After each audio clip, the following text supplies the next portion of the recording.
o con rayos X. Luego de algunas semanas, ya la cadera empieza a luxarse. Se luxa y se puede reducir. Tenemos el signo de Barlow y Ortolani positivo, el signo de luxación y reducción positivo. Al reducir se hace un clac. ¿Qué es lo que pasa en la cadera? El ligamento teres se empieza a elongar mucho más. La cápsula ya perdió la fuerza y el labrum se empieza a engrosar. ¿Ok? Además que la cavidad articular se empieza a llenar de una grasita que se llama pulvinar. Pasan unas semanas más o unos meses más y la cadera ya es una cadera luxada. Ya no la podemos reducir. ¿Por qué? El labrum que está engrosado se invierte, entonces ocupa un espacio y la cabeza ya no puede ingresar a su lugar. El ligamento teres se elonga mucho más.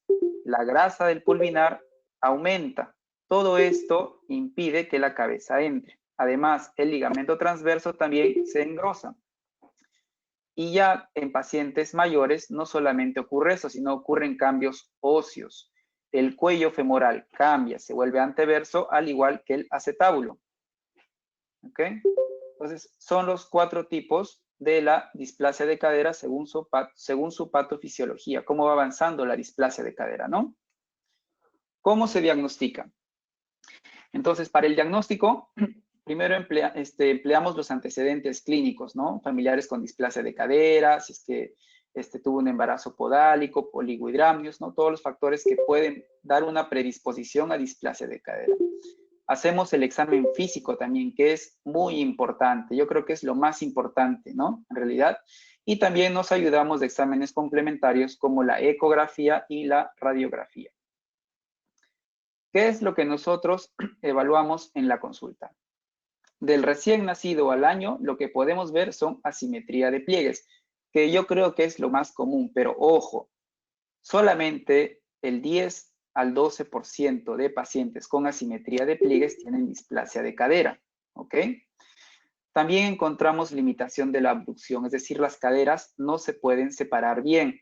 La abducción normal es de 60 grados en un bebé, de 60 a 80 grados, pero no podemos abducirlas más de 45 grados. Además de esto, encontramos el signo de Barlow y Ortolani positivo, el signo de la luxación y la reducción. Cuando se reduce, hace un clac. Siempre debemos de evaluar el tono muscular, ya que la hipotonía está relacionada también con la displasia de cadera. En los pacientes mayores de 1 año, ya encontramos más limitación de la abducción. El separar las caderas de los bebés, como ya hay luxación, ya origina dolor. ¿Ok?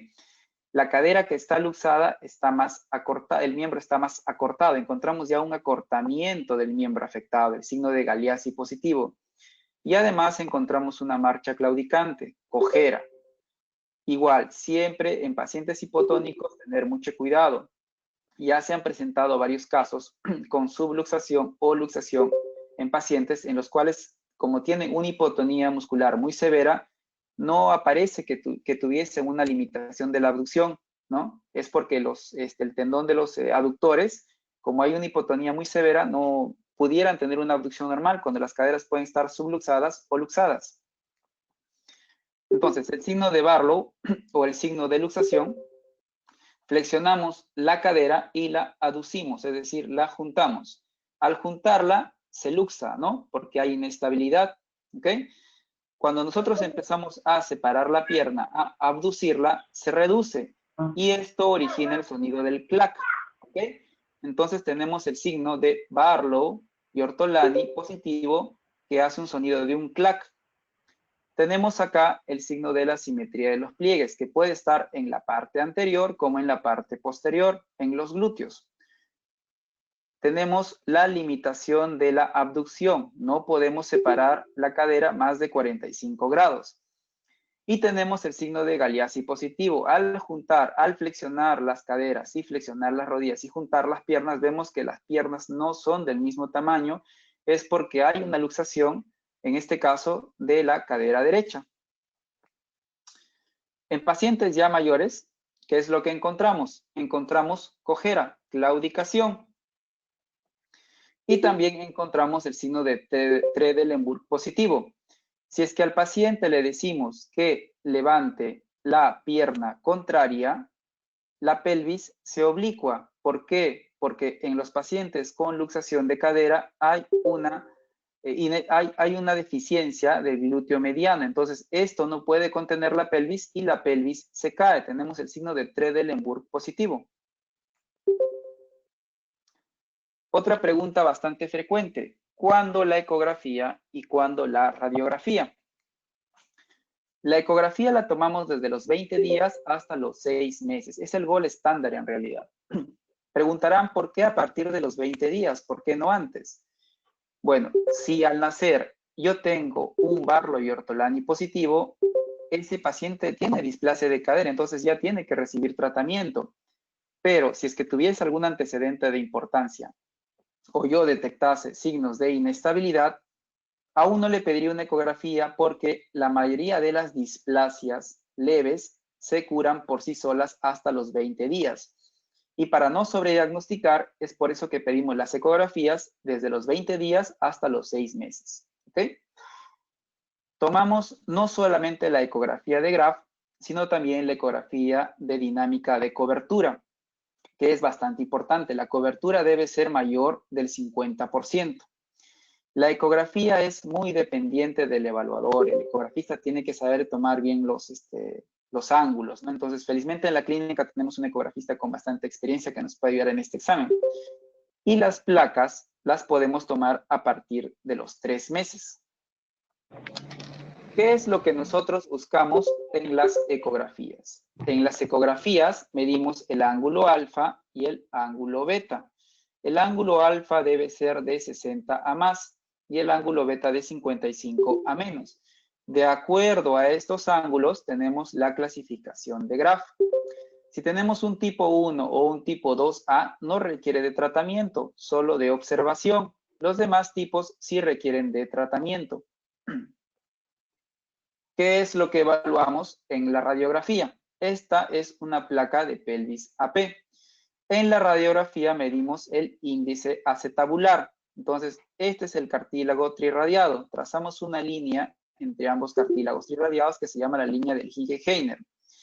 Y del cartílago trirradiado al borde superior del acetábulo trazamos otra línea. Entonces, este es el ángulo acetabular, que a los 3 meses debe ser menor de 28 grados y va bajando 1 grado por cada mes. Lo normal es que sea de 22 para abajo. Aparte de eso, trazamos la línea de Perkins por el borde superior lateral. Lo normal es que la cabeza femoral se encuentre medial a la línea de Perkins, no lateral como en este caso, porque en este caso hay luxación. Y también tenemos la línea de Shenton que debe de ser continua. Acá, como ven, está rota porque hay una luxación de la cadera izquierda. Entonces, este es el índice acetabular normal de acuerdo a la edad del paciente o de los niños. ¿Qué es lo que más vemos, no?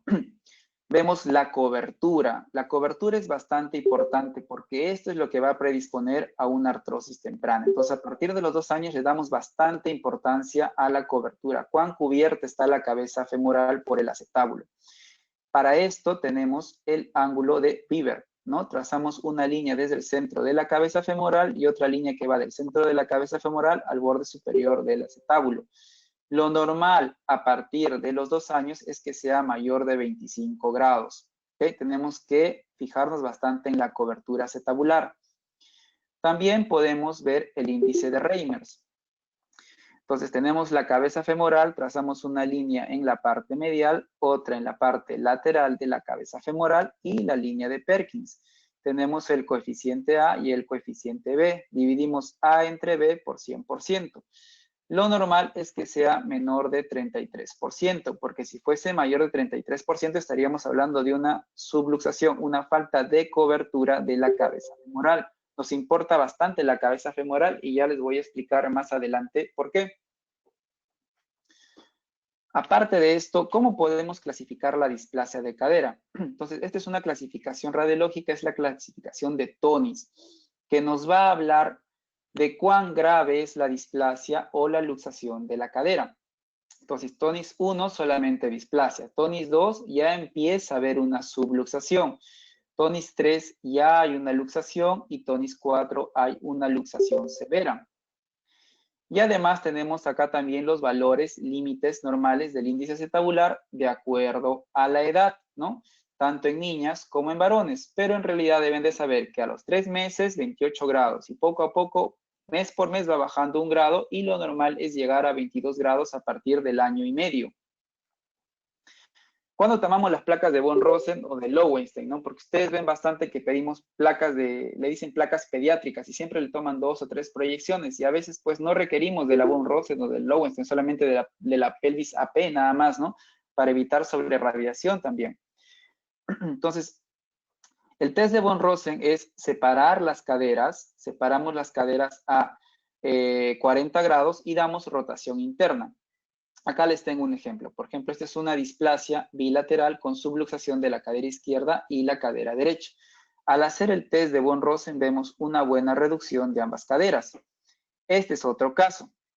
En este caso ven que hay displasia de ambas caderas, pero el lado derecho sí se reduce en von Rosen, el lado izquierdo no, sigue luxado, porque acá ya hay factores luxantes que impiden la reducción. Entonces, esta cadera probablemente va a tener que ser reducida bajo anestesia o quirúrgicamente. Entonces, para eso nos sirven las placas de von Rosen, para decidir el tratamiento si es que pensáramos que hubiese una luxación más severa, ¿no? ¿Cómo se trata? Bueno, operamos y no operamos, ¿no? De forma conservadora o de forma quirúrgica. Una de las cosas más importantes del tratamiento de la displasia de cadera es el ángulo de seguridad. Entonces, de esto depende mucho, ¿ya? ¿Qué es el ángulo de seguridad? El ángulo de seguridad consiste en colocar la cadera entre 90 a 100 grados de flexión, ¿ya? Y entre... Hay un sonido. Y entre 30 a 65 grados de abducción, de separación, 90 a 100 grados de flexión y 30 a 65 de abducción. Si no aducimos 30 grados, sino aducimos menos, se va a luxar la cadera. Recuerden el signo de Barlow, la maniobra de Barlow. Si abducimos más de 65 grados, podemos dañar la cabeza femoral porque podemos generar una necrosis avascular. Entonces, este es el ángulo de seguridad. De acuerdo a esto, nosotros utilizamos nuestros inmovilizadores. Entonces, ¿en qué consiste el tratamiento conservador? Consiste en colocar la cadera en el ángulo de seguridad usando el arnés de Pavlik, las distintas férulas y los yesos post-reducción cerrada. ¿Cuál es el más efectivo? Es lo que siempre los papás quieren saber, porque obviamente pues todos quieren lo mejor para sus hijos, el mejor método, ¿no? Tenemos el arnés de Pavlik, la férula de Craig, la férula de von Rosen, el pañal de Fresca, la férula de Ottobog, la férula de Milgram y muchas más. Este es el arnés de Pavlik, que consiste en unas correas. Igual, como ustedes se fijan, con estas correas colocamos la cadera en el ángulo de seguridad. La usamos de 0 a 6 meses. Las férulas más rígidas las usamos en pacientes mucho mayores, pero lo más importante es conservar el ángulo de seguridad. ¿Okay? Mayormente yo uso el arnés de Pavlik en pacientes con subluxación o luxación, y en pacientes de 0 a 3 meses. Lo bueno que es un arnés dinámico, ¿no? Permite bastante la reducción. ¿Por qué no la uso mucho en pacientes mayores de 3 meses? Porque como en la clínica tenemos bastante casuísticas, sería un poco complicado revisar los arnés. Cuando ustedes receten un arnés de Pavlik, es muy importante que ustedes revisen cómo están usando los familiares el arnés de Pavlik. Estas correas se aflojan. Entonces, siempre se les cita a la semana o a las 2 semanas y se verifica que ellos entiendan qué es el ángulo de seguridad, que estén usando correctamente el arnés. Porque si ellos no entienden esto y las correas se aflojan, no hay un tratamiento seguro, el tratamiento va a fallar. ¿Ok? Entonces, por la cantidad de casuística que nosotros tenemos, yo suelo usar bastante la férula de Craig en pacientes mayores de 3 meses que solo tengan displasia de cadera. ¿Ok? La férula de von Rosen la he usado algunas veces, pero a veces me ha marcado mucho la piel, entonces no me parece muy cómoda, pero es bastante efectiva en realidad. Y el pañal de Fresca lo uso en pacientes mayores. mayores de 10 meses o 11 meses, ya que es un poco incómodo usar la férula de Craig. Entonces, acá voy a sustentar lo del uso del arnés o de las férulas, ¿ok? Entonces, este es un artículo del año 2014, donde revisaron toda la evidencia que había sobre el tratamiento de la férula, del arnés de Pavlik, ¿ya? Este es un artículo del año 2012, donde igual comparan el arnés de Pavlik, la férula de Craig y la férula de von Rose. Este artículo es bastante importante y bastante interesante porque nos habla mucho del tratamiento, no solamente conservador, sino un tratamiento quirúrgico. Es una revisión completa de varios artículos. Entonces, yo les recomiendo revisarlo a mis colegas. Entonces, como ustedes ven, no hay mucha diferencia. El éxito del tratamiento conservador con el arnés de Pavlik o las férulas va de un 90 a un 95%. O sea, es bastante alto en realidad, ¿no? Y como ustedes ven, incluso la férula de von Rosen es en un 2 o un 3% más efectivo que el arnés de Pavlik. Entonces, en realidad, lo más importante es eso, o sea, es conservar el ángulo de seguridad usando el inmovilizador que ustedes quieran usar. Claro, el más común es el Pavlik, pero en realidad podrían usar cualquiera de los tres. ¿Puede haber complicaciones? Claro que sí, puede haber complicaciones. A pesar de que solamente es colocar una férula, pueden haber complicaciones. Y las más comunes son la necrosis avascular o la parálisis del nervio femoral. Entonces, si nosotros sobreflexionamos la cadera a más de 110 grados, entonces ocasionamos presión y podemos originar una parálisis del nervio femoral. Si nosotros abducimos, separamos mucho la cadera, podemos ocasionar una necrosis avascular de la cabeza femoral. Y vean que el porcentaje puede ser del 1 al 28% o de la parálisis a un 2.5%. Entonces, les vuelvo a repetir que comprender el ángulo de seguridad es muy importante. ¿Cómo lo manejo yo? En casos donde solamente hay displasia, utilizo el inmovilizador, ¿no? Cualquiera, el arnés o las férulas, por 2 o 3 meses. Claro, esto es de acuerdo a la edad, ¿ok? Por 24 horas. Luego les hago un control ecográfico o radiográfico si es que el paciente es mayor de 4 meses. De acuerdo a esto, bajo la cantidad de horas de 24 a 16 o a 12 según cómo haya evolucionado la cadera. Y lo combino con rehabilitación, ya que es bastante importante fortalecer los glúteos, que son los estabilizadores dinámicos, y también elongar o relajar los aductores, que muchos de los pacientes con displasia o subluxación tienen contractura de los aductores. En casos de subluxación o luxación reductible, primero tengo que reducir la cadera y coloco el aparato, el arnés de Pavlik o las férulas. Compruebo en la primera semana de que continúe la reducción. El siguiente control es a las 2 semanas. Si es que no hay una reducción hasta en 3 semanas, paso a una reducción bajo sedación y le coloco un yeso por 3 o 4 meses. Si es que la reducción es exitosa, el próximo control será a los 2 meses. Y luego del control, ya bajo la cantidad de horas de la férula.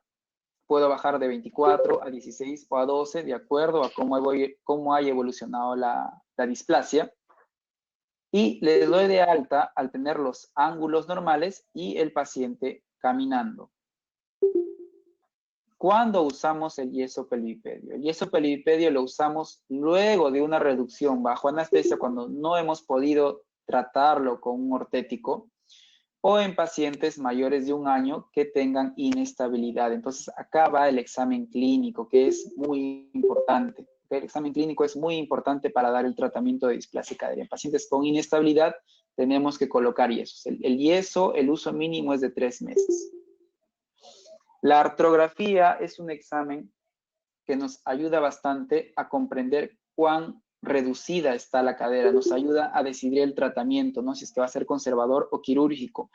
Ponemos un contraste en la articulación y podemos medir el índice de Reiners o ver la cobertura, cuán cubierta está la cadera y de acuerdo a esto decidir, ¿no? Si es que hacer una reducción quirúrgica o no. Entonces, ¿cuándo operamos? Operamos cuando el tratamiento conservador ha fallado, cuando no podemos reducir la cadera. Nos podemos apoyar de la artrografía. Operamos también cuando tenemos una cobertura menor del 30%. Medimos el índice de Reimers utilizando la artrografía. Operamos cuando tenemos un espacio mayor de 3 milímetros. Es decir, si acá hubiese un espacio mayor de 3 milímetros, también esta cadera está subluxada, se tiene que hacer un tratamiento quirúrgico. Si es que tenemos al momento de la sedación una abducción, no podemos, ¿no? Estirar la piernita en 30 grados, no podemos abducir la cadera en 30 grados, realizamos una tenotomía de aductores. ¿Ok? Ya empieza el tratamiento quirúrgico. Si es que flexionando la cadera a 90 grados no podemos abducir 45 grados, hacemos una tenotomía de aductores y reducimos la cadera. Entonces nos fijamos que haya reducción. Si podemos reducir la cadera, pero al momento de extenderla se luxa, es inestable, hacemos una tenotomía del psoas. Comprobamos la reducción. Y si es que no podemos lograr una reducción, ya comienza el tratamiento quirúrgico. ¿Qué tipos de abordaje tenemos? Es decir, ¿por dónde vamos a entrar para poder reducir la cadera? Entonces, para ver el tipo de abordaje, primero vamos a ver cuáles son los factores luxantes, porque lo que nosotros hacemos es eliminar todos los factores luxantes para poder reducir la cadera. ¿Qué es lo que nos impide que la cadera se pueda reducir? Los factores luxantes son el tendón del aductor longus, el tendón del psoas, perdón, el tendón del psoas, el ligamento redondo que está elongado, el labrum que está engrosado e invertido, la grasita que es el pulvinar y el ligamento transverso. Entonces, tenemos que sacar todos estos factores luxantes para poder hacer una reducción y luego una colocación del yeso. Esto lo vamos a sacar haciendo una reducción vía aductores o una reducción vía anterior. La reducción vía aductores, es decir, hacemos una incisión por la parte inguinal para poder entrar a la cadera y hacer una limpieza, ¿ya? La ventaja es que solamente se hace una incisión nada más, pero tenemos riesgo de dañar la arteria circunfleja medial. Lo hacemos solamente hasta niños de 12 meses y no en luxaciones muy severas, según la clasificación de TONIS, no en TONIS 4. Tiene una tasa de reluxación de hasta 6% y tiene un riesgo de necrosis avascular de hasta un 45%. Esta es la reducción vía aductores. Entonces, este es un caso de reducción vía aductores. Tenemos una luxación de la cadera derecha con 42 grados de ángulo acetabular y de la cadera izquierda una subluxación con 32 grados. Este es en la placa de von Rosen. Vemos que la subluxación se reduce en algo y la luxación de la cadera derecha, ¿no? Entonces, hacemos la sedación, ponemos el contraste y vemos que la cadera izquierda está muy bien reducida. Entonces, acá no tocamos nada. Pero en la cadera derecha, miren, tenemos un medial pull de 6 milímetros. Dijimos que debe ser menor de 3 milímetros. A pesar de que hicimos una tenotomía del aductor y del psoas, miren, este medial pull es bastante alto, entonces hay todavía una luxación de la cadera. Entonces seguimos con el siguiente factor luxante. Seccionamos el ligamento teres y el medial pull bajó a 3 milímetros. Todavía falta, debe ser menor de 3 milímetros. Además, en el examen la cadera es muy inestable. Entonces ya tuvimos que abrir y hacer una limpieza profunda para poder reducir la cadera y que quede igual que la otra. Entonces acá ya podemos colocar el yeso. Ese es un ejemplo de una reducción vía aductores. Reducción vía anterior. Entonces realizamos una incisión a nivel pélvico, la incisión de Smith-Peterson. Ya serían 2 incisiones porque por acá se secciona primero el tendón del aductor longus, ¿ok? La ventaja de la reducción vía aductores es que es una sola incisión. Vía anterior deben ser 2 incisiones, ¿no? Entonces, tenemos la reducción vía anterior mediante la incisión de Smith-Peterson. Si bien es cierto, tenemos menor riesgo de dañar la arteria circunfleja media, pero tenemos mayor riesgo de dañar la arteria del nervio femoral. Tenemos que tener mucho cuidado igual, ¿no? La tasa de reluxación es de hasta un 11% y el riesgo de necrosis avascular de hasta un 23%.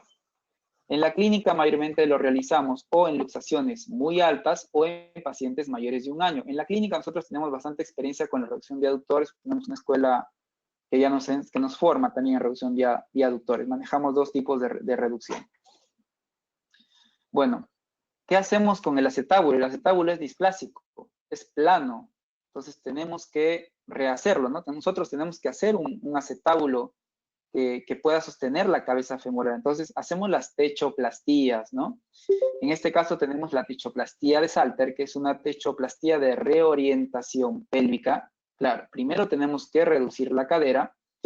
Podemos corregir hasta 15 grados con la techoplastía de Salter y la gran ventaja es que no solamente nos da recubrimiento superior, sino también anterior. Es una cirugía de reorientación. Está indicado a partir de los 18 meses. También tenemos la osteotomía de Pemberton y la osteotomía de Vega, que los cortes son un poquito diferentes. Son unas cirugías de cobertura. Esta es de reorientación, estas son de cobertura. ¿Ok?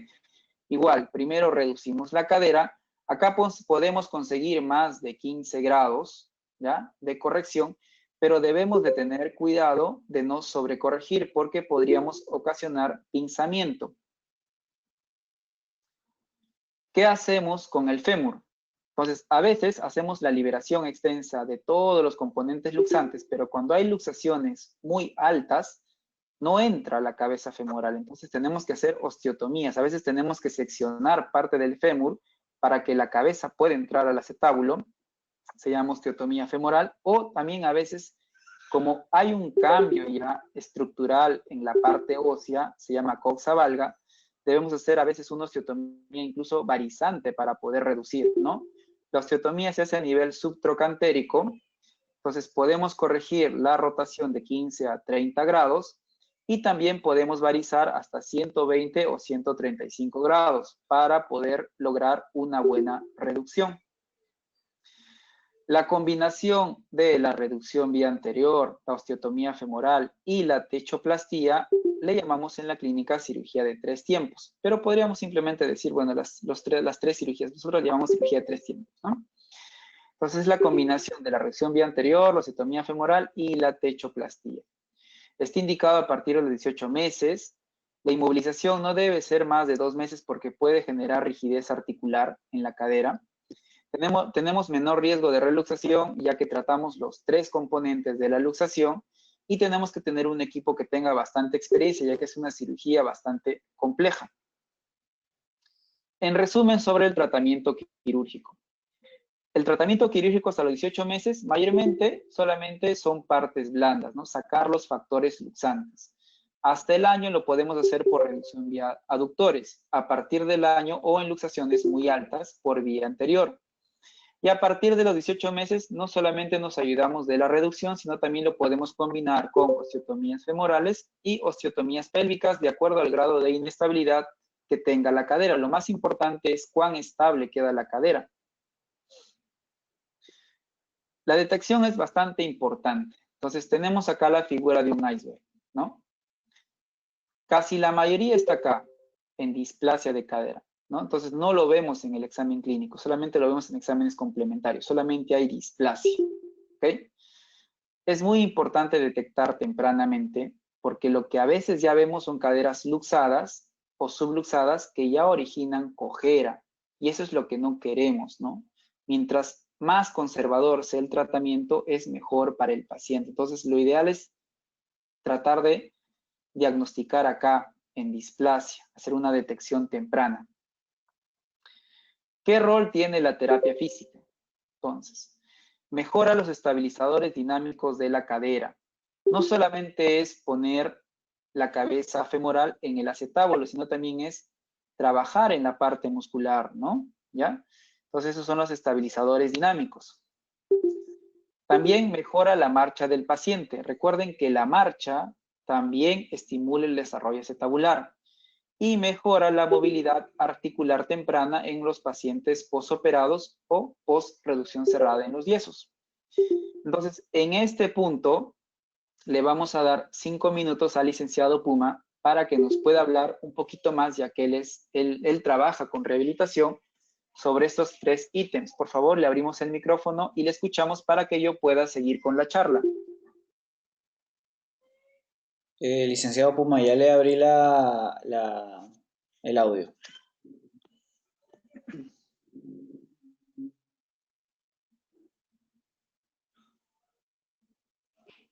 Ahora sí, buenas noches. ¿Sí? Muy bien. La cámara está apagada. Ahora sí. Muy bien. Ante todo, pues quiero agradecer a Dios y también felicitarlos por esta gran ponencia del doctor Rubén y que esto nos ayuda a afianzar criterios y también, pues, compartir conocimientos para tener un buen abordaje fisioterapéutico, ¿no? Y la rehabilitación de manera integral. Muy bien. Voy a hablar un poco de la terapia física, como mencionó el doctor Rubén Sosa. Cuando hablamos de activar los estabilizadores dinámicos de la cadera, nos referimos, pues, a los abductores y rotadores externos. Hasta ahí es muy interesante poder comprender esto.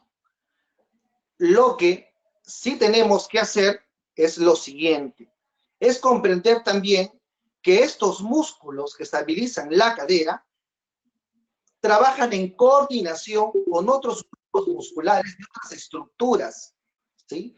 Entonces, estos músculos, si nos mejora la coaptación articular, tenemos a los licenciados que nos están escuchando, están viendo, entender que también tienen que buscar su conexión con otras estructuras, porque si tenemos un niño con flacidez, si el miembro superior no está activo y no está activo la cintura escapular, no se va a irradiar fuerza hacia la pelvis y hacia la cadera para que se logre el éxito de estos músculos. Qué interesante. Muy bien. Hasta ahí vamos a pasar a otro punto. La bipedestación.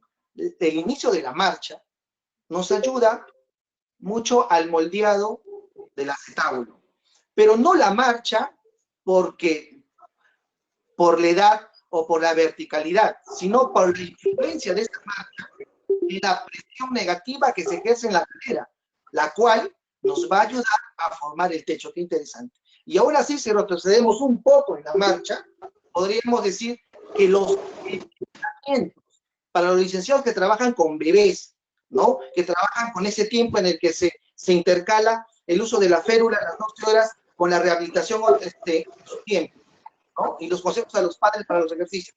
El enderezamiento ayuda mucho a la presión negativa de esta cadera, y así etapa por etapa, el gateo, el arrodillado, el maratón y la bipedestación contribuyen a la formación del acetábulo. Qué interesante es esto, que ya hay estudios, ¿no?, científicos que hablan, ¿no?, de 10 segundos, de 1 minuto, etcétera, que ayudan a formar estos. Miren, hablar de relación entre enderezamiento y equilibrio y juntarlos estos con la marcha. Que nos podríamos detallar mucho sobre esto. Otro aspecto de la terapia física es la movilización temprana luego de la operación.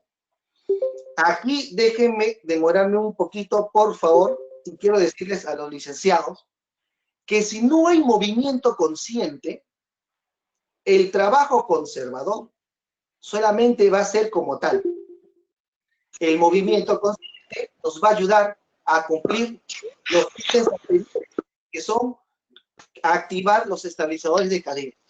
Y aún así, la multitud, teniendo en cuenta que ese niño, después de la operación, estuvo con yeso, y al estar con yeso, tuvo no solamente problemas, en este caso de frustración de parte del pequeño, sino también problemas sensoriales. Miren qué interesante los problemas sensoriales en la piel luego del post-yeso, cuando el niño no quiere que nadie le toque el miembro inferior, y entonces tenemos que entender esto, ¿no? La parte sensorial, la parte musculoesquelética, cómo se tiene que abordar esto de manera integral. Y acá hablamos, disculpen licenciados, tenemos que recordar las teorías dinámicas, ¿no es cierto?, y los componentes motores, los componentes musculoesqueléticos que contribuyen a la concientización y al logro del tratamiento en la displasia de cadera, con el fin, ¿no?, de lograr una meta, ¿no?, lograr la máxima independencia funcional según la edad que presente el niño. Miren, es tanto para desplayarse, pero espero haber sido lo más conciso posible. Si hay preguntas con respecto a la parte de terapia física, más adelante se puede prolongar más esto. Creo que hasta aquí. Claro que... Muchas gracias, Jorge. Claro que sí. Justo después de la charla vamos a tener minutos para que quizás te puedan hacer preguntas, pedir algunos consejos, quizás algunas observaciones. Vamos a tener mucho más tiempo para poder contestar las preguntas también que podamos tener. Muchas gracias por los aportes que nos has dado. Entonces, continuamos con la charla. Pues tenemos la pregunta YAPA, ¿no? La pregunta 21. ¿Para qué tratamos la displasia de cadera, no? ¿Por qué es tan importante su tratamiento? Primero, evitamos la necrosis de la cabeza femoral. Entonces, existen 4 grados de necrosis de cabeza femoral, ¿no? Esta es la cabeza femoral. Poco a poco se va dañando, se va destruyendo. Como ustedes ven acá, hay un caso que, si bien es cierto, pudimos reducir la cadera, ya hay un cambio severo. Miren, prácticamente la cabeza femoral ha desaparecido, es un grado 4, ¿no? Entonces, lo que no queremos es esto, lo que no queremos es tratar ya caderas complicadas, caderas en las cuales ya ha habido necrosis avascular. Es por eso que es importante la detección temprana y el tratamiento temprano de la displasia de cadera. ¿Por qué también tratamos la displasia de cadera? Para evitar la coxartrosis. Ustedes ven en este gráfico la cobertura que tiene la cabeza femoral y cómo se distribuye la carga, ¿no? En esta. Ven, a medida que va avanzando la displasia, la carga se va distribuyendo en un solo punto. Y si se distribuye en un solo punto, obviamente origina sobrecarga y desgaste. Y este desgaste se llama coxartrosis. La coxartrosis genera dolor, genera discapacidad temprana. Les duele a los 16, 17 años, a los 20. Entonces, es muy temprano para una coxartrosis. La coxartrosis debe de pasar en todo humano, pero a partir de los 60, 65 años, no antes, ¿no? O también ya vienen pues con luxaciones muy severas, ¿no? Y esto ya pues obviamente son pacientes que tienen dolor, que tienen cojera, o sea, que tienen discapacidad, ¿no? Pues por eso que es importante la detección temprana. Entonces, es muy importante que a todos los pacientes tratados debemos de observarlos hasta el fin de crecimiento, a pesar de tener buenos resultados. De repente no tomarles placas pues cada año, pero sí controlarlos, ver la estabilidad. Es muy importante eso, o sea, no solamente guiarnos por los exámenes complementarios, sino el examen clínico también es muy importante. Y si tenemos alguna sospecha de que algo no anda muy bien, pues pedimos un examen complementario, ¿no? Una placa. Todos los pacientes que tengan displasia de cadera tienen predisposición a artrosis temprana. Esto tenemos que explicarle a los padres. Por más que haya sido exitosa la cirugía o el tratamiento conservador, esa cadera no nació bien. Entonces, no es bueno que estos pacientes se dediquen a hacer deportes de alta exigencia en salto y trote, ¿no? Me refiero pues fútbol, básquetbol. No es que se les restrinja, pueden hacer sus actividades normales, pero no pues meterse a una exigencia alta deportiva, habiendo una displasia de cadera. Eso va a llevar a una artrosis. Esa cadera no nació bien. Les voy a compartir algunos casos clínicos. Bueno, este es un paciente de 4 meses con una subluxación de la cadera derecha con 32 grados y una displasia leve de la cadera izquierda. Le colocamos una férula de Craig, ¿ya? Y el resultado, después de 3 meses de inmovilización, tiene los ángulos normales. Es un caso facilito, bastante común, ¿no? De tratamiento de displasia de cadera con subluxación y podría ser también con luxación, ¿no? Tratamiento conservador. Este ya es un paciente de 19 meses con una luxación tonis 4 de la cadera izquierda. Tiene 40 grados. Vemos en la von Rosen, ni se acerca para nada al acetábulo. Entonces, eso fue al año 7 meses. Le realizamos una cirugía de 3 tiempos. Este es el resultado a los 2 años, 6 meses. Ya consolidaron la osteotomía femoral y la techoplastía. Y ese es el resultado a los 6 años, ¿no? La cabeza femoral tiene una buena cobertura, está bastante esférica y no hay ningún cambio patológico en el fémur. Entonces, ese seguimiento de 1 año y 7 meses a 6 años. Este es otro caso de un paciente de 12 meses donde realizamos una reducción vía anterior, pero miren la severa deformidad que tiene el fémur. Es completamente valgo y anteverso. Para poder reducir la cadera es poco usual, pero esta vez tuvimos que hacer una osteotomía de rotadora varizante. No hubo forma de reducirla sin hacer esto. Lo operamos al año. hasta 2 años, 7 meses, yo esperé a que se desarrolle el acetábulo y no se pudo desarrollar, no se desarrolló. Entonces, a los 2 años, 7 meses, decidí hacerle una techoplastía. El resultado de la techoplastía a los 3 años y a los 4 años ya vemos una buena cobertura de la cabeza femoral y la remodelación también del fémur. Este es otro paciente de 18 meses con luxación bilateral. Es un caso un poco ya más complejo. Igual hicimos una cirugía de 3 tiempos en la cadera izquierda, en la cadera derecha y en la cadera izquierda. Año, 6 meses. Resultado a los 2 años, 7 meses. Consolidación de las osteotomías. Resultado a los 3 años, ¿no? Tiene un buen ángulo acetabular, una buena reducción, y el resultado a los 5 años. Tiene 1 año, 6 meses, bueno, y seguimiento hasta los 5 años. Tiene una buena reducción y un buen examen clínico. ¿Qué es lo que vemos en el examen clínico? Vemos la flexión, la abducción de ambas caderas, están adecuadas.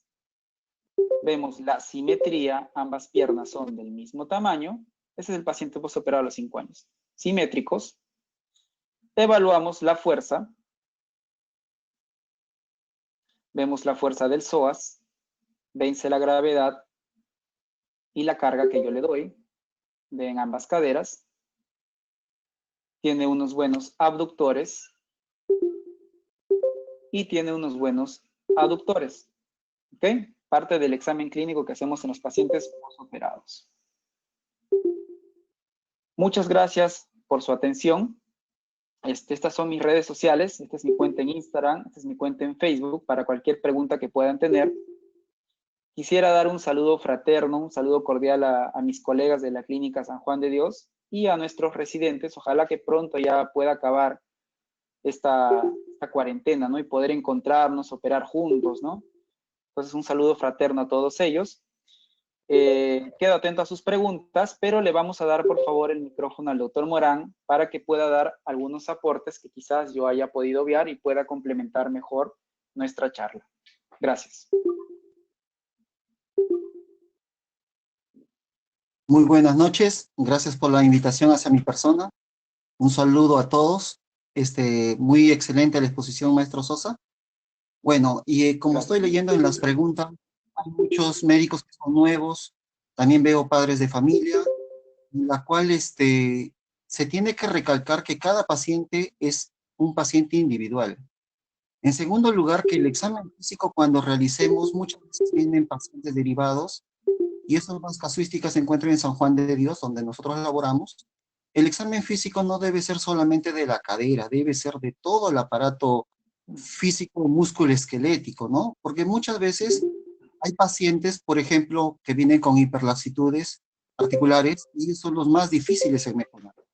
Por el más tratamiento que se le ponga, un poco que se retrasa en el tratamiento y el papá encuentra las dudas y esas dudas le trae a que se pongan nerviosos y etcétera, ¿no? Número 2, al papá se le debe explicar correctamente lo que es la enfermedad. Si ustedes detectaran una enfermedad, es explicarle cuál es la patología y cómo se va a tratar para que el papá se sienta más tranquilo. Número 3, el screening debe ser en todos los niños, ¿no?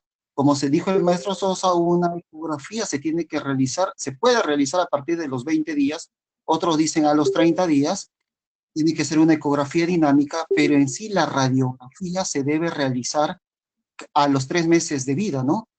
Muchas veces hemos examinado a pacientes que aparentemente por afuera usted lo examina, lo analiza y todo está bien, manda a sacar una radiografía y a veces tiene hasta displasia. Incluso un aporte de eso lo veo al doctor Mesa, que está también en nuestro webinar, y él también en la clínica de la alta especialidad también puso un día un post sobre esto, ¿no? Y tiene razón, porque hay pacientes que uno los examina y no tienen nada, pero vamos a sacarle la placa y en la placa encuentra displasia. Número 2, muchas veces cuando hemos examinado a un niño también, aparentemente que tiene factores de riesgo, no encuentra nada, pero cuando uno le saca la radiografía a los 6 meses, puede encontrar una displasia tardía, ¿no? Entonces, a estos hay que tener mucho cuidado. Por eso que la anamnesis, el contacto con el papá, con la mamá, debe ser muy detalloso para que éste le pueda brindar todos los datos. Número 3. Cuando uno saca una radiografía, no basta, doctores, solamente ver el ángulo acetabular o el índice acetabular, ¿no? Una radiografía, nosotros tenemos que observar los datos objetivos, como el índice acetabular, la congruencia articular, el ángulo de Smith, y también los datos subjetivos, ¿no? Como son los bordes, la concavidad y la esclerosis. Por eso, esos son signos que a la larga, cuando usted esté llevando su seguimiento, va a saber cómo el niño va mejorando. Número 4, también debe saber cuál es el proceso natural del crecimiento y desarrollo de una cadera de un bebé. Como por ejemplo, a veces las cabezas no aparecen a los 7 meses, 8 meses, y nos desesperamos, ¿no? Entonces, eso usted tiene que saber a qué edad aparece para que usted le pueda conversar al papá. Yo soy partícipe que la cadera del bebé no solamente está compuesta por huesos, sino también por ligamentos, tendones, músculos, por la cual la terapia física es muy importante, porque esta es la parte dinámica. Hay que saber que el principal estímulo de la concavidad acetabular es la esfericidad de la cabeza femoral, y también con un diagnóstico y tratamiento precoz. Se dice que el arnés de Pavlik es el tratamiento ideal, ¿no? Pero si uno no sabe utilizar un arnés de Pavlik, en vez de traer beneficios, vamos a traer problemas, una necrosis avascular o lesión del nervio femoral. ¿Qué es lo que se hace cuando uno tiene un arnés de Pavlik? El arnés de Pavlik no lo instaura en un momento poniendo en las posiciones de flexión y abducción.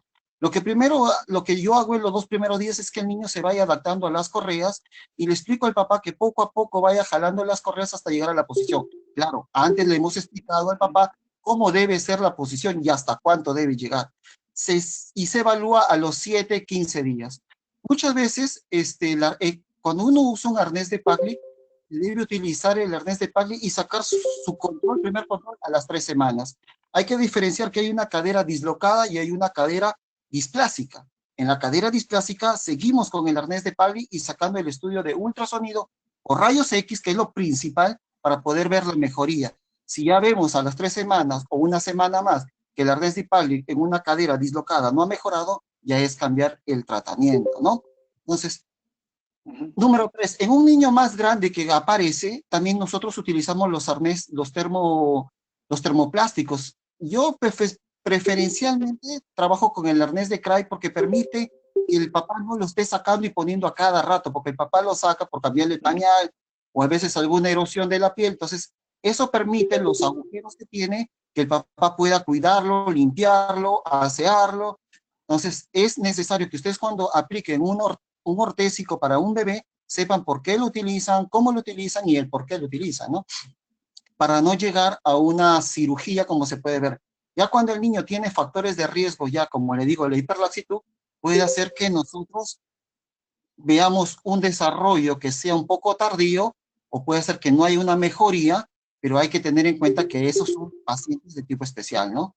Bueno, estamos atentos a sus preguntas. Gracias. Si algún asistente quisiera hacer alguna pregunta o algún comentario, veo ahí el doctor Iparraguirre, que es un ortopedista que tiene bastante experiencia en nuestra clínica. Si de repente el doctor quisiera hacer algún aporte, por favor, que se le pueda abrir el micrófono si usted quisiera, ¿no? De repente aportar algo de sus conocimientos, ¿no? O algún asistente presente que quisiera aportarnos un poquito más. Esta charla es para compartir, para aprender de todos. Doctor, la verdad que muy agradecido por su charla, ha sido muy, muy buena, creo que muy instructiva para todos los presentes, tanto para los pacientes como para los docentes y como para los residentes.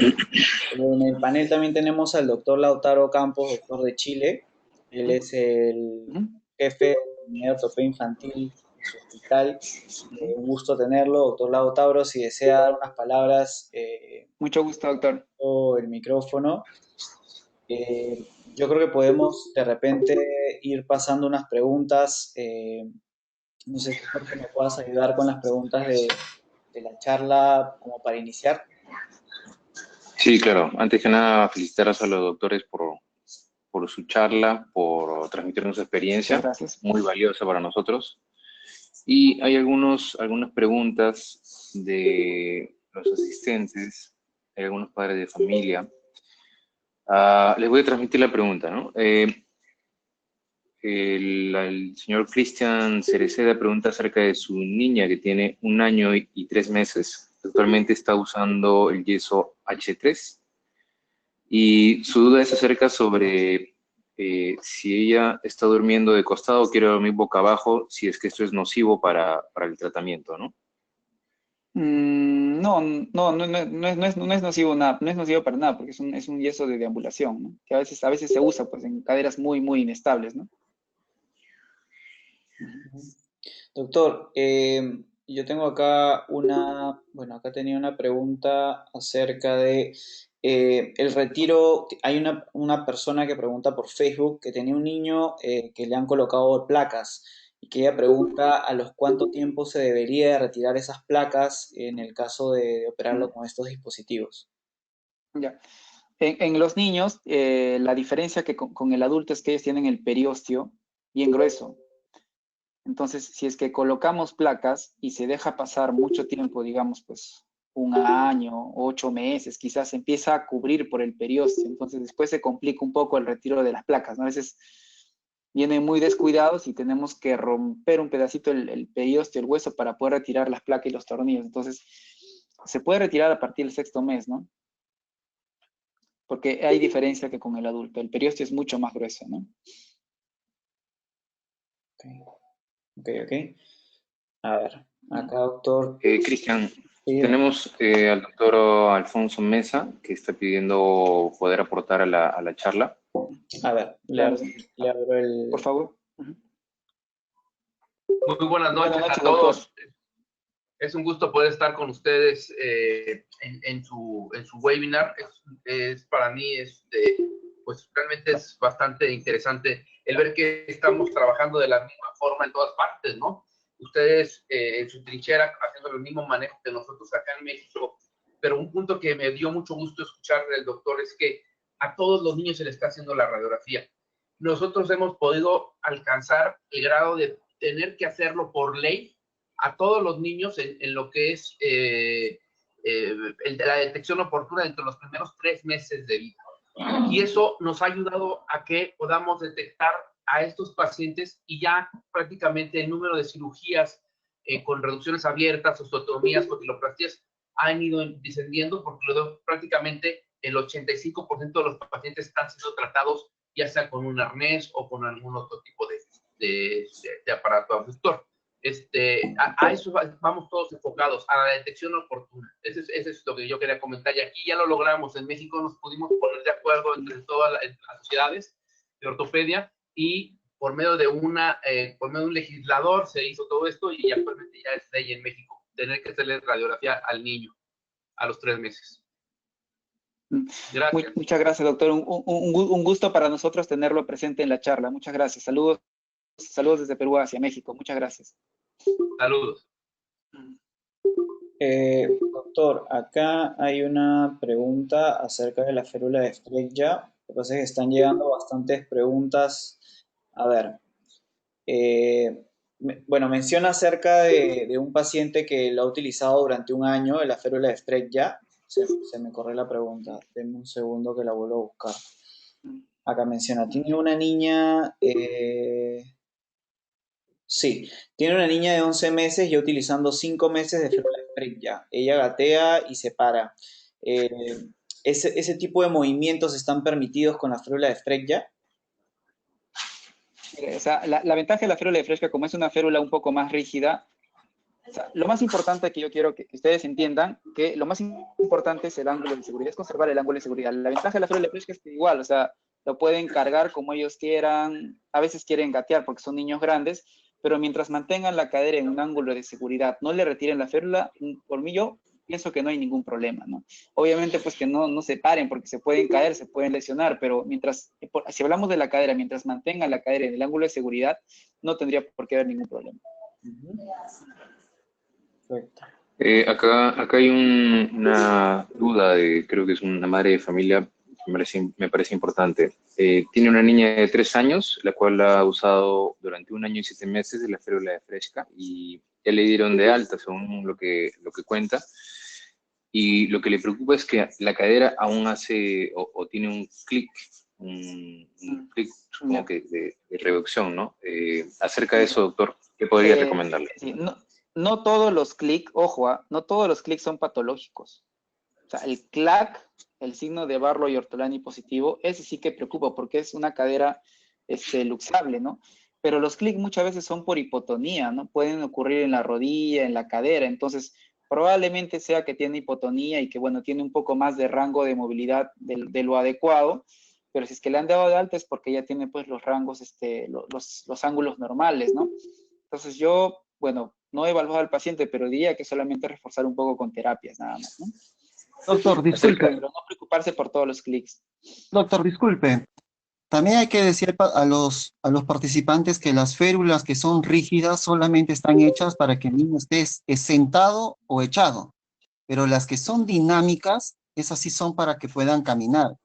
Entonces, porque son dos férulas diferentes, y de acuerdo a eso es de acuerdo a la edad, ¿no? Entonces, porque si nosotros hay mamás que usan férulas rígidas, esas prácticamente no están casi diseñadas para que pueda el niño caminar, ¿no? Porque no podría. En cambio, las dinámicas... No, pero ¿qué férula de dinámica hay para displasia de cadera? Las que son articuladas en la parte de la ingle, las que son articuladas, ya. esas sí pueden caminar. ¿Te refieres a la férula de Atlanta? Sí, esas sí pueden. Ya. Miren, ahí sí discrepo un poquito porque, o sea, no sé, yo creo que es conservar el ángulo de seguridad, pero la férula de Atlanta está para la enfermedad de Pertes, ¿no? Entonces, no hay estudios, por lo menos, que puedan demostrar que, o sea, ese no es el ángulo de seguridad. Entonces, por lo menos es lo que yo pienso, lo que he leído, ¿no? No sé si es que hubiese algún artículo quizás de uso de la férula Atlanta para displasia de cadera, pero creo que no. Hay una modificada, ¿no? Entonces, que sí tengo un estudio, bueno, no lo tengo ahorita a la mano, pero sí hay una modificada que sí está hecho para un niño deambulador más grandecito, ¿no? ¿para Sí. displasia? Sí, para displasia. Bueno, quizás después me la compartas para poder revisarla. De repente no, bueno, que yo sepa, la férula Atlanta no es para displasia de cadera, ¿no? Pero bueno.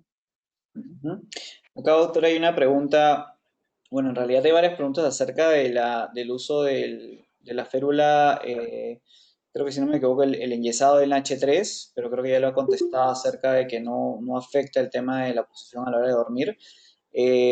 Preguntan también acerca del calcio para un niño de 7 meses, o sea, de repente, si es que dar aporte de calcio es bueno, probablemente porque a la mamá le deben haber recomendado eso. No tiene nada que ver, el calcio a esa edad no se da, ¿no? Claro. No tiene nada que ver la displasia con el calcio, ojo, es una enfermedad formativa, ¿no? De mala formación del acetábulo, no tiene nada que ver con el calcio, ¿no? Es una enfermedad metabólica. Y otra pregunta también acerca del screening, sobre todo en pacientes a los 3 meses. ¿Cuál sería el screening de elección para detectar una displasia de cadera, no? Ya. Claro, primero el screening clínico y luego, pues, si contamos con la ecografía, ¿no? ¿Qué tanta experiencia tiene nuestro ecografista para eso? Si no, podemos tomar una placa a partir de los 3 meses también. Claro. Sí es bueno hacer un screening. Hay bastante displasia, en realidad, displasia no detectada, ¿no?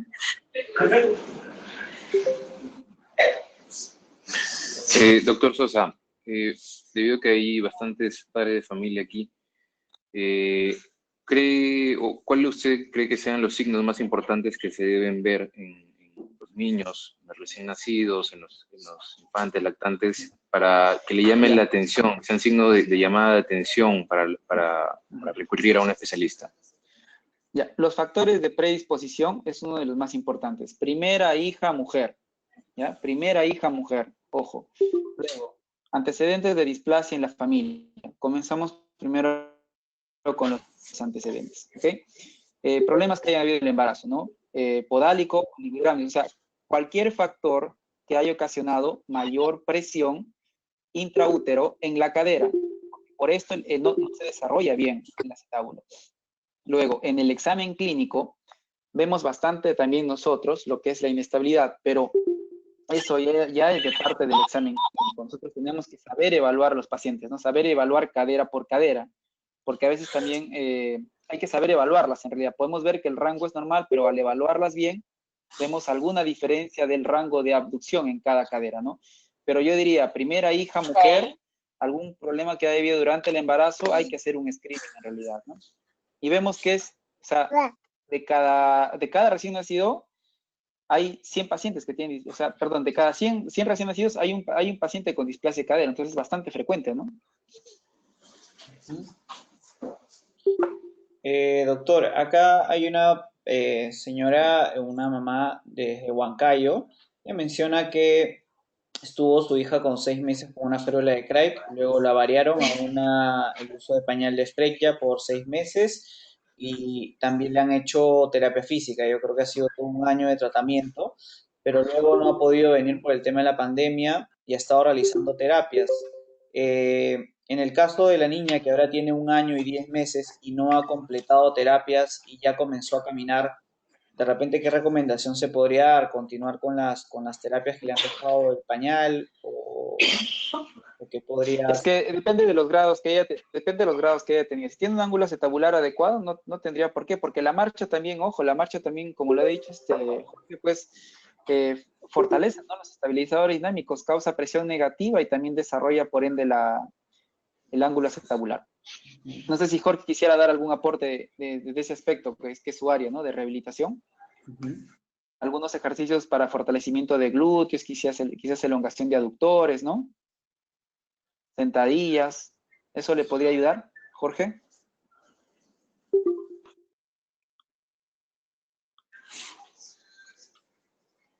Creo que está con su micro apagado. Bueno, un ejercicio bastante práctico para pacientes mayores es llenar un cesto de ropa sucia con pelotitas. Botar las pelotitas al suelo y hacer que el niño coja la pelotita, haga una especie de sentadilla, levante la pelotita y bote al cesto de ropa sucia. Es una especie de sentadilla, ¿no? Se le puede estimular como jugando al niñito para que haga sentadillas. Las sentadillas fortalecen los glúteos.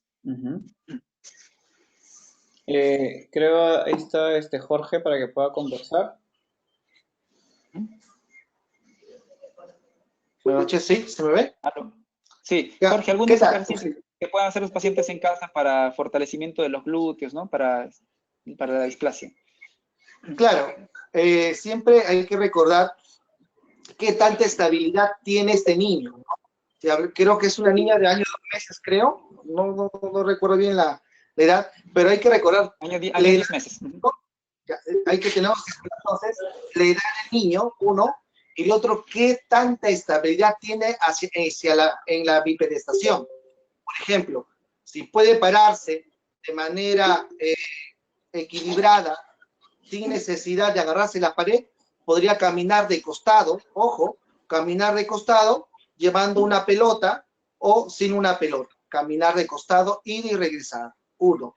Si este niño no tiene estabilidad en la cadera y en los músculos anteriores y posteriores, quiere decir que pierde el equilibrio y cae, podría comenzar a caminar de lateral, ir y regresada, apoyándose en una pared. De esta manera va a fortalecer los músculos abductores de cadera. Por esa parte, ¿no? Por esa parte. Y lo otro también podría ser lo mismo, en este caso apoyada en la pared, poniendo un step o una superficie de no mayor a 10 centímetros o 5, subir un pie y después subir solamente un pie y luego elevar lo que resta de su cuerpo, ¿no? Quiere decir suspenderse en un solo pie. De esa manera también va a activar el glúteo mediano del lado de apoyo. Miren qué interesante estas dos actividades, pero teniendo en cuenta la estabilidad del niño. ¿Ah? Eso es algo bien importante. Y si tiene también equilibrio, el niño puede caminar sin apoyo, podría caminar con las piernas en abducción, aproximadamente 45 grados, lo que llamamos marcha con las piernitas abiertas, así, hacia adelante y hacia atrás. De esa manera, esta apertura mejora el encaje de la cabeza femoral hacia el acetábulo y sigue con la formación de y también sigue fortaleciendo los músculos que encajan la cadera. Nosotros tenemos dos tipos de actividades en dos escenas distintas. Niño con equilibrio, con estabilidad, y un niño con poca estabilidad que está marchando, ¿no?, pegada a la pared, ¿no? Estos son dos ejercicios que podría hacer la madre, ya que buscamos la bipedestación y la marcha para formar con mayor fuerza el acetábulo. Eso es. Doctor, acá tengo una pregunta que creo que sería bueno, interesante, una de las últimas que vamos a dar esta noche. Hay una persona en Facebook que menciona que su hija fue diagnosticada a los 11 meses de displasia, pero que también encontraron en la radiografía que no había desarrollado la cabeza femoral. Ella pregunta si es que a esta edad es normal que no se dé eso y qué recomendaciones se podría dar. Mm. El hecho de que no se la cabeza femoral normalmente se desarrolla a los 5 o 6 meses. Entonces, ya está, cuando hay luxación, empieza ya a haber necrosis avascular. Entonces, no llega buena circulación a la cabeza femoral y esta ya se empieza a ver afectada, ¿no? Ujú.